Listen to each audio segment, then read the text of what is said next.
J'ai rencontré Dieu quand j'avais 21 ans. Ça m'a complètement bouleversé. Je viens de loin, je viens d'abord de l'Australie, mais Dieu est venu me chercher encore plus loin. J'étais beaucoup dans la drogue, beaucoup dans les boîtes de nuit.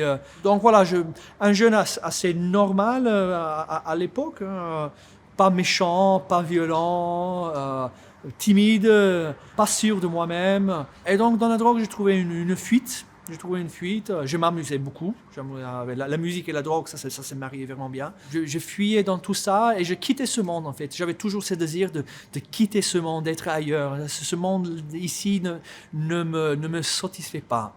Et j'étais bien, je me sentais libre et joyeux et ailleurs. J'avais besoin d'être ailleurs. Mais évidemment, en faisant cela, j'ai fait beaucoup de mal à moi-même et surtout aux gens autour de moi, mes amis les plus proches, ma famille. C'était le 30 août 2001, j'ai eu un tournant dans ma vie où j'ai pris conscience de tout ça et j'ai eu un moment qui m'a complètement changé ma vie. Je suis tombé à genoux, je commence à pleurer, mais à pleurer comme ça, tu vois, avec mes épaules qui... Et là, j'ai crié vers Dieu qu'il me pardonne. Je me suis vu comme une espèce de cancer. Un cancer, ça donne la mort, ça crée la division. Et j'ai crié vers Dieu qu'il me pardonne. Et j'ai fait l'expérience de l'amour du Père pour moi, qui m'aime. Le Père m'aime. Je suis son fils. J'étais envahi de son amour. C'était le plus beau moment de ma vie.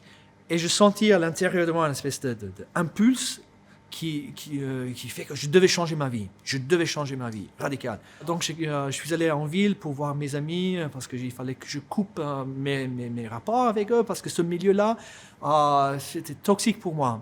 Je me suis bien éclaté avec eux, j'aimais beaucoup ces gens-là, mais il fallait que je m'éloigne de la drogue, de ce monde-là. Ensuite, je suis allé voir un autre groupe d'amis qui était bon, qui était gentil, qui me corrompait pas. Par contre, c'était moi plutôt que les corrompés. Parce que je devais leur demander pardon, qu'ils m'ont gracieusement accordé. Tout a changé, 180 degrés. Que j'ai entendu la voix de Dieu qui m'a parlé. Et il m'a dit, Jack, I want you to be a brother. En anglais, Dieu parle anglais. J'étais assigné à l'époque. Et il m'a dit, Jack, I want you to be a brother. Et moi, j'étais dans la voiture. Jamais dans ma vie, je pensais de devenir un frère. Ça ne faisait pas partie de mes plans, ni de mes rêves, ni de mes désirs. Et il m'a dit ça, Jack, I want you to be a brother. Et je dis, La Sainte Vierge a dit, voici la servante du Seigneur, qu'il me soit fait selon ta volonté. Moi, je dis, et pas un prêtre, seulement un frère, il m'a dit. Et je dis, ok.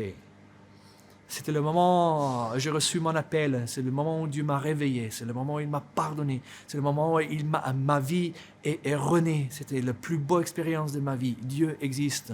Moi, je l'ai rencontré. Ça s'est produit il y a 19 ans et je pleure toujours en pensant à ce moment-là. Et j'ai envie de rencontrer ce Dieu. Je le cherche et le désire et je sais qu'il te cherche et il te désire.